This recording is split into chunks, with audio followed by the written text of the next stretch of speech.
Bonsoir à tous, bienvenue sur D8 pour cette nouvelle édition de Voyage au bout de la nuit. Aujourd'hui, je vais poursuivre la lecture d'un bon petit diable de la comtesse de Ségur. Et n'hésitez pas à réagir sur les réseaux sociaux avec le hashtag VBN. Merci.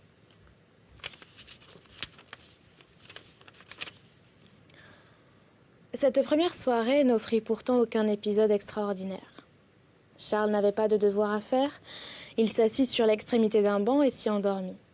Il fut réveillé en sursaut par un gros chat noir qui lui laboura la main d'un coup de griffe.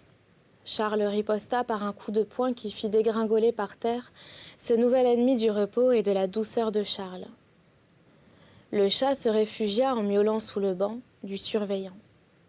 Celui-ci lança au nouveau venu, un regard foudroyant et sembla indécis entre la paix ou la guerre. Après un instant de réflexion, il se décida pour une paix provisoire. 2 jours se passèrent assez paisiblement pour Charles. Il employait utilement son temps à faire connaissance avec les usages de la maison et avec les enfants, dont il observa les caractères divers. Il eut bientôt reconnu ceux, très nombreux, auxquels il pouvait se fier, et ceux très rares qui le trahiraient à l'occasion. Il les interrogea sur les bruits qui couraient dans le bourg, de faits qui troublaient le repos des nuits, d'apparitions de fantômes, d'hommes noirs, etc. Tous en avaient connaissance, mais jamais personne n'avait vu ni entendu rien de semblable. Ce qui n'empêcha pas Charles de concevoir des projets dont les faits devaient être la base principale. Charles voyait souvent Betty car c'était elle qui aidait à la cuisine, qui faisait les chambres, qui balayait les salles d'études, etc. Il la tenait au courant de tout, et Betty devait lui venir en aide pour divers tours qu'il projetait. Pendant ces 2 jours, Charles n'avait pas encore travaillé avec ses camarades. On l'avait laissé prendre connaissance des études et de la discipline sévère de la maison. Il avait été témoin de plusieurs punitions, lesquelles se réduisaient tout au fouet plus ou moins sévèrement appliquées. Il n'avait eu aucun démêlé avec les surveillants, ne s'était pas encore trouvé en rapport de travail avec eux, mais il avait eu quelques discussions avec le protégé des surveillants. Un gros chat noir qui semblait l'avoir pris en haine et qui ne perdait aucune occasion de le lui témoigner. Charles lui rendait, avec usure, ses sentiments d'antipathie et ses mauvais procédés. Ainsi, dès les premiers jours de son arrivée, il se trouva en tête-à-tête avec son ennemi dans un cabinet retiré. Tous deux se précipitèrent l'un sur l'autre. Charles attrapa un coup de griffe formidable qu'il paya d'un bon coup de poing. Le chat sauta à la poitrine de Charles, qu'il saisit à la gorge. Maintint avec son genou la tête et le corps de son antagoniste, tira de sa poche une ficelle qu'il attacha à la queue du chat après avoir attaché à l'autre bout une boule de papier. Puis il ouvrit la porte et lâcha l'animal, qui disparut en un clin d'œil, traînant après lui ce papier dont le bruit et les bonds lui causaient une frayeur épouvantable. Charles était rentré dans l'étude lorsque le chat s'y précipita à la suite d'un élève qui arrivait. Chacun tourna la tête à ce bruit. Le maître appela son favori, le délivra de son instrument de torture et promena un regard furieux et scrutateur sur tous les élèves. Mais il ne put découvrir aucun symptôme de culpabilité sur ces physionomies animées par la curiosité et par une satisfaction contenue. Tous avaient à se plaindre de la méchanceté de ce chat, et tous triomphaient de sa première défaite.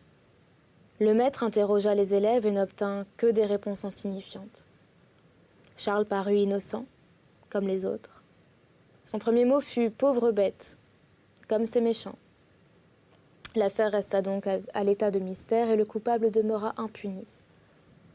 C'était la première fois que quelque chose de pareil arrivait. Les élèves, plus fins que le surveillant, flairèrent le savoir-faire du nouveau venu et lui accordèrent une part plus grande dans leur estime et leur confiance. Il fallut pourtant que Charles commençât à travailler avec les autres. Le 3e jour, après une série d'exécutions auxquelles assistèrent les enfants comme d'habitude, Boxer, le surveillant, signifia à Charles qu'il allait désormais assister aux leçons et faire ses devoirs comme ses camarades. Charles en fut satisfait. C'était du nouveau pour lui. Il avait le désir d'apprendre et il écouta avec une attention soutenue. Après la leçon, on commença l'étude. Les élèves se placèrent devant leur pupitre. Charles n'en avait pas encore, il demanda où il devait travailler. « À votre pupitre, monsieur. »« Lequel, monsieur ?»« Le premier vacant. » Charles aperçut un inoccupé près du surveillant. C'était celui du remplaçant. Charles alla s'y placer. Boxer se retourna vers lui, croisa les bras et le regarda d'un air indigné. « Avez-vous perdu la tête, petit drôle ?» dit-il. « Est-ce la place d'un élève près de moi sur une estrade ?»« Ma foi, monsieur, est-ce que je sais, moi ? Est-ce que je peux deviner ? Vous me dites le premier vacant, j'aperçois celui-ci, je le prends. » Monsieur est beau parleur. Monsieur est raisonneur, monsieur est insubordonné, révolutionnaire, etc. Voilà comme nous venons à bout des beaux parleurs. Il lui tire les cheveux. Des raisonneurs, il lui donne des claques. Des insubordonnés, il lui donne des coups de règle. Des révolutionnaires, il lui donne des coups de fouet. Allez, monsieur, cherchez un pupitre vacant. Charles n'avait pas poussé un cri, pas laissé échapper un soupir. Les visières du cousin Macmiche, qui occupaient toujours leur poste de préservation, avaient été pour beaucoup dans ce courage héroïque. Il jeta un coup d'œil dans la salle et alla prendre place près d'un garçon de son âge à peu près et qui avait des larmes dans les yeux. « Celui-ci est bon, » se dit-il. « Il ne me trahira pas à l'occasion. » Le maître l'examina avec attention. « Il ne sera pas facile à réduire, pensa-t-il. Pas une larme, pas une plainte. Il faudra bien pourtant en venir à bout. »« Minet !» appela le maître. Le chat noir, à l'air féroce, répondit par un miaulement enroué qui ressemblait plutôt à un rugissement, et sauta sur la table de son maître. Celui-ci fit une grosse boulette de papier, la fit voir au chat, qui fit gros dos, leva la queue, dressa les oreilles, et suivit de l'œil tous les mouvements du maître, jusqu'à ce que la boulette lancée fût retombée sur la tête de Charles. Il poussa un second miaulement rauque, et d'un bond fut sur la tête et sur les épaules de son ennemi, qu'il se mit à mordre et à griffer tout en poursuivant la boulette qui roulait sous ses griffes et ses dents. Charles se défendit de son mieux, lui tira les pattes à les lui briser, lui serra le cou à l'étrangler. Le chat se sentit vaincu et voulut sauter bas, mais Charles ne lui en donna pas le temps. Il l'empoigna par les pattes de derrière, et malgré les cris désespérés de l'animal, malgré les cris furieux du maître, il le fit tournoyer en l'air et le lança sur le pupitre du surveillant, qui reçut dans ses bras son chat étourdi et presque inanimé. Les yeux du maître lançaient des éclairs. Il descendit de son estrade, se dirigea vers Charles, le fit rudement avancer jusqu'au milieu de la salle, le força à se coucher à terre et commença à le déshabiller pour lui faire sentir la dureté du fouet qu'il tenait à la main. Mais à peine eut-il enlevé à Charles son vêtement inférieur, qu'il recula d'épouvante, comme l'avait fait madame Macmiche. Les diables étaient encore à leur poste, frais et menaçants. Charles devina et se releva triomphant. « Je suis un protégé des fées, » dit-il. « J'emporte les armes, malheur à qui me touche. 3 fois malheur à qui me frappe. » Boxer ne savait trop que penser. Il commença pourtant à reculer. Le hasard voulut qu'en reculant, il trébucha sur un tabouret qu'il fit tomber en avant. Il se trouva avoir le pied foulé et le nez très endommagé. Les enfants, voyant qu'il ne pouvait se relever, quittèrent leur banc, et sous prétexte de lui porter secours, ils lui tirèrent les bras, les jambes, la tête, le faisant retomber après l'avoir enlevé, et le tourmentant de toutes les façons, toujours pour lui venir en aide. « Laissez-moi, criait-il, ne me touchez pas, petit gredin, allez chercher quelqu'un pour me relever. » Mais les enfants n'en continuaient pas moins leurs bons offices, malgré les hurlements du blessé. Charles trouva moyen, dans le tumulte, de glisser à l'oreille de quelques camarades l'origine des diables qui les avaient tous effrayés. La nouvelle courut bien vite dans la salle, et Charles devint dès ce moment l'objet de leur admiration et de leurs espérances. Chapitre 11. Méfaits de l'homme noir. Quand le tumulte fut apaisé, que des hommes du dehors furent accourus, attirés par le bruit, et que le surveillant fut emporté, les enfants entourèrent Charles, le félicitèrent de son courage et le supplièrent de se mettre à leur tête pour les venger des rigueurs cruelles de leur maître. Et il le leur promit. La cloche sonna le souper. Après avoir mangé à sa faim, quoique le repas ne fût composé que de haricots au beurre, rances, et de salade à l'eau et au sel. Charles passa une récréation agréable en se faisant donner de nouveaux détails par ses camarades et en cherchant les moyens de tirer parti de l'homme noir et des croyances populaires sur les faits et apparitions dans ce vieux château. Il leur recommanda de tâcher de faire parvenir aux oreilles des maîtres des histoires de fantômes et feindre des terreurs, afin de donner quelques probabilités aux tours qu'ils se préparaient à jouer et pour lesquels Betty devait lui être d'une grande utilité. Tous jurèrent de ne pas le trahir et s'étonnèrent de n'avoir pas reçu la visite de M. Holnick à la suite de l'accident arrivé aux surveillants. Ils ignoraient que Boxer avait une grande terreur des faits et qu'il n'avait osé parler à M. Holnick de rien de ce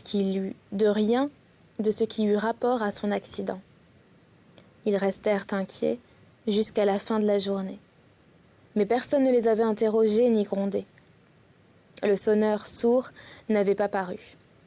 C'était lui qui était chargé d'administrer le fouet aux enfants, ne pouvant être attendri par les cris qu'il n'entendait pas, ni corrompu par les promesses, ni effrayé par les menaces. Il s'acquittait de son ministère avec une dureté et même une cruauté qui le faisait haïr des élèves et apprécier des maîtres, dont il était le premier soutien. La journée s'acheva assez paisiblement. L'heure du coucher sonna. Charles avait observé que la cloche se trouvait entre deux fenêtres du dortoir et qu'on pouvait l'atteindre très facilement. « Demain, dit-il, nous ne nous lèverons pas à 4h30. »« Il le faudra bien, répondit un des enfants. À 4h30, le sourd sonne la cloche du réveil. Il ne la sonnerait pas demain. »« Comment ? Pourquoi ? Vous le saurez demain. Dormez. Dormez votre content. » Les enfants ne purent rien arracher de Charles. Ils se couchèrent pleins de curiosité et ils s'endormirent promptement. Charles veilla longtemps. Quand il vit tout le monde profondément endormi, il se leva, ouvrit sans bruit la fenêtre qui donnait sur la cloche, décrocha le battant, ferma la croisée et alla cacher le battant dans le tas aux ordures. Puis il se recoucha, content de son expédition, et s'endormit comme ses camarades. Le lendemain, à 4h30, moins 1 minute, le sonneur était à son poste. Il prit la corde, la tira en cadence, comme il en avait l'habitude, et la raccrocha sans se douter qu'il n'avait produit aucun son. 5h, 6h sonnèrent. Tout dormait encore à Ferriol. Le sonneur s'étonna enfin de ce calme inaccoutumé. Il monta dans le dortoir. Tout le monde dormait. Chez les surveillants, même silence. Chez M. Holnick, un œil chassieux entr'ouvert donna au sonneur la hardiesse de demander pourquoi il ne trouvait personne de lever à 6h. 6h, malheureux, s'écria M. Holnick, sautant à bas de son lit. 6h et tu n'as pas encore sonné ? Le sonneur n'entendait pas, mais il comprit que le maître était mécontent. « Ce n'est pas ma faute, répondit-il au hasard. J'ai sonné comme à l'ordinaire, bien exactement, et personne ne s'est levé. » M. Holnick fit comprendre par signe qu'il allait être puni pour n'avoir pas sonné.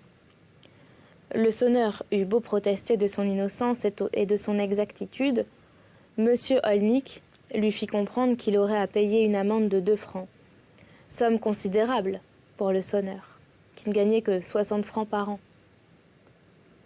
Charles s'était éveillé à 4h30, au bruit léger qu'avait fait le sonneur en décrochant et en accrochant la corde. Il se posta à la fenêtre, et dès que le sonneur fut rentré dans sa loge, il raccrocha le battant. De sorte que, lorsque M. Holnick alla examiner la cloche, il la trouva en bon état et sonna lui-même à tour de bras, pour réveiller les dormeurs. Les élèves furent ravis de se sentir reposés et d'apprendre qu'ils avaient dormi jusqu'à 6h. Et les surveillants, tout en feignant un grand mécontentement de 7 heures et demie perdues pour le travail, s'en réjouirent intérieurement et se sentirent plus disposés à l'indulgence. Quand on se réunit et que M. Olnick interrogea maître et élève, personne ne put lui rien dire sur le retard de la cloche. Charles seul dit qu'il avait vu un homme noir traverser le dortoir et disparaître par la fenêtre. Ah, c'est un indice, ça. Cet homme noir, quelle taille avait-il? N'était-ce pas un de tes camarades? Oh, monsieur, il était énorme. Je n'avais jamais vu un homme aussi grand. Comment était-il vêtu? Il avait une grande robe noire qui flottait autour de lui. Et par où a-t-il passé? Monsieur, je ne sais pas. J'ai eu peur quand je l'ai vu passer à moitié dans la fenêtre. J'ai fermé les yeux et quand je les ai ouverts, il n'y était plus. Est-ce vrai ce que tu dis là, Polisson? Oh, monsieur, c'est si vrai que j'ai eu du mal à me rendormir et que j'ai peur encore en y pensant. Olnick le regarda quelque temps, hocha la tête et dit à mi-voix: « Je ne sais que croire. » L'homme noir, comment l'aurait-il su? Singulier, très singulier, et il s'en alla. Charles expliqua l'affaire à ses camarades en récréation. Il avait trouvé aussi moyen de voir Betty, de la mettre au courant des événements et de lui recommander le méchant chat. « Sois tranquille, » lui avait répondu Betty. « Il ne l'emportera pas au paradis et il ne recommencera pas. Je t'en réponds. Ne t'effraie pas si tu ne m'entends crier. Ce sera une attrape. » Le déjeuner sonna. Les frères Olnick et les maîtres mangeaient à part, pour faire un meilleur repas que les élèves auxquels on servit des haricots comme la veille et du fromage à la pie. Mais le repas ne se passa pas sans incident. C'était Betty qui devait apporter la soupe à la table des oppresseurs. C'est ainsi que les avaient surnommés les enfants. Dans le corridor qui précédait la salle à manger et que devait suivre Betty, on entendit un grand cri, puis un second. Un des maîtres allait se lever pour voir d'où provenaient ces cris. Lorsque Betty entra, tremblante et haletante, elle tenait dans les mains la soupière destinée à assouvir la faim des maîtres. Mais elle tremblait si fort qu'en la passant au-dessus de M. Olnick aîné, elle en répandit sur sa tête et sur son visage. Olnick cria à son tour. Il avait la figure échaudée, il tempêtait, menaçait. « Pardon, monsieur, pardon, mon respectable maître, » dit Betty d'une voix chevrotante en plaçant la soupière sur la table. « J'ai eu si peur dans le corridor. »« Peur de quoi, sotte ?» répliqua Olnick. « Quand même, vous aurez vu le diable. Ce n'est pas une raison pour m'échauder la tête et la figure. Je ne suis pas une tête de veau, je suppose. »« Oh, monsieur ne croit pas si bien dire. »« Comment insolente? Vous osez me traiter de tête de veau? » « Jamais, monsieur, jamais un veau et monsieur ne se sont accordés dans ma pensée. Non, non, je répondais à ce que monsieur me disait du diable. C'est que... c'est tout juste lui que j'ai vu. Un grand homme noir énorme qui m'a barré le passage. J'ai crié, comme monsieur peut bien penser. Puis il a enlevé le couvercle de ma soupière. Il a enfoncé dedans quelque chose de noir, comme lui, et a disparu. C'est alors que j'ai jeté mon second cri. Et il y avait de quoi, comme monsieur peut bien penser. Olnick enleva le couvercle et vit flotter réellement quelque chose de noir dans la soupière. Il piqua avec sa fourchette et retira avec grande peine un chat, un énorme chat, le chat noir du surveillant. Chacun poussa un cri d'horreur et de terreur. Horreur pour la fin prématurée et cruelle de leur complice. Terreur à cause de l'homme noir qui faisait sa seconde apparition dans la maison. Et c'est là-dessus que nous allons arrêter cette lecture pour aujourd'hui. J'espère que vous l'avez appréciée. N'hésitez pas à réagir sur les réseaux sociaux avec le hashtag VBN. Je vous souhaite une très bonne nuit ou une très bonne journée. À bientôt.